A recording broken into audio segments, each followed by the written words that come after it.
Anil tech గురు ఛానల్కు స్వాగతం సుస్వాగతం. ఈ వీడియో నందు లిప్ హెడ్లైన్ మార్క్స్ ఎలా ఎంటర్ చేయాలో తెలుసుకుందాం. ఇచ్చినటువంటి లింక్ను క్లిక్ చేయగానే ఇక్కడ హెడ్ మాస్టర్స్ ఫస్ట్ రిజిస్ట్రేషన్ చేసుకోవాలి.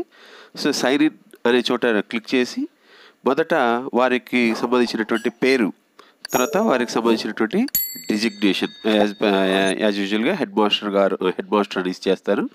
తర్వాత జెండర్ వచ్చి సెలెక్ట్ చేసుకుంటారు డ్రాప్ డౌన్ లిస్ట్ నుంచి. అదేవిధంగా మొబైల్ నెంబర్ అనేది ఇక్కడ వారి ఏదైతే మొబైల్ నెంబర్ ఉందో వారి యొక్క మొబైల్ నెంబర్ అనేది ఇక్కడ ఇవ్వడం జరుగుతుంది.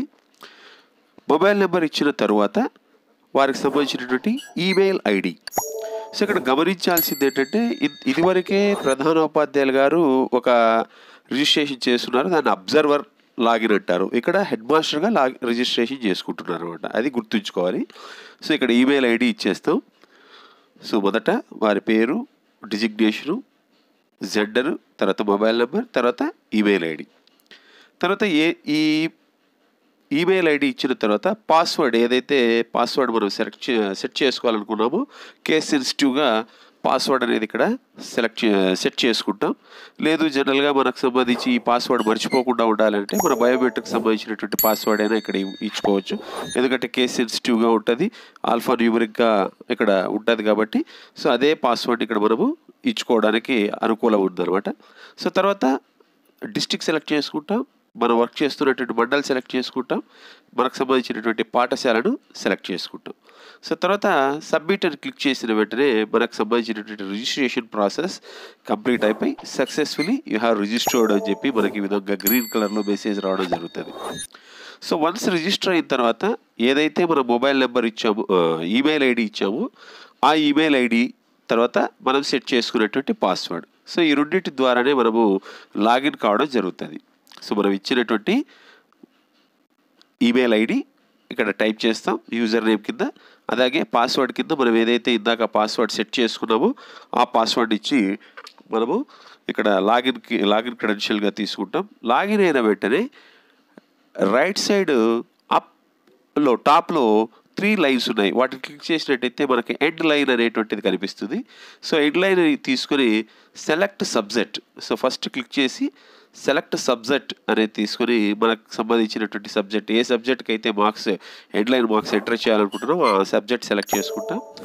తర్వాత వచ్చేటువంటి మెనూలో మనకు సంబంధించిన వివిధ రకాలైనటువంటి ప్రశ్నలు ఉంటాయి, వాటిని సెలెక్ట్ చేసుకుంటూ పూర్తి చేసుకుంటూ వెళ్తాం. అకాడమిక్ ఇయర్ అనేది ఉంటుంది first, so academic year select చేసుకుంటాం. తర్వాత క్లాసెస్ 6th 7th 8th అని ఉంటాయి, వాటిని సెలెక్ట్ చేసుకుంటాం.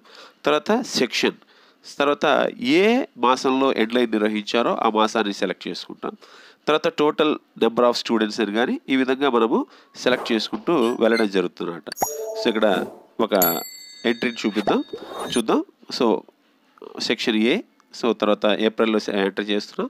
సో ఆ క్లాస్కి సంబంధించి మనం ఎంతమంది విద్యార్థులు ఉన్నారో వారి విద్యార్థుల పేరు ఎంటర్ చేస్తున్నాం. సో అదేవిధంగా ఆ క్లాసును డీల్ చేస్తున్నటువంటి ఉపాధ్యాయుని పేరు టైప్ చేస్తాం.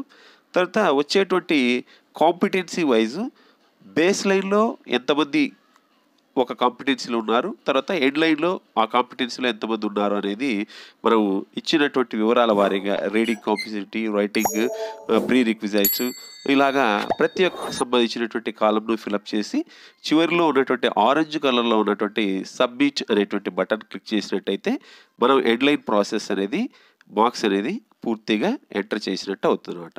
సో ఇక్కడ ఇంకొక దాన్ని కూడా మనం గమనించినట్టయితే, సో ఇక్కడ మొదట అకాడమిక్ ఇయర్, తర్వాత క్లాస్ సెలెక్ట్ చేసుకుంటున్నాం. తర్వాత ఏదైతే సెక్షన్ మార్క్స్ ఎంటర్ చేయాలనుకుంటున్నామో ఆ మార్క్స్ ఎంటర్ చేయడానికి సెక్షన్ సెలెక్ట్ చేస్తున్నాం. సో మంత్, తర్వాత టోటల్ నెంబర్ ఆఫ్ స్టూడెంట్స్, తర్వాత ఆ క్లాస్ డీల్ చేసేటువంటి ఉపాధ్యాయుని పేరు. సో తర్వాత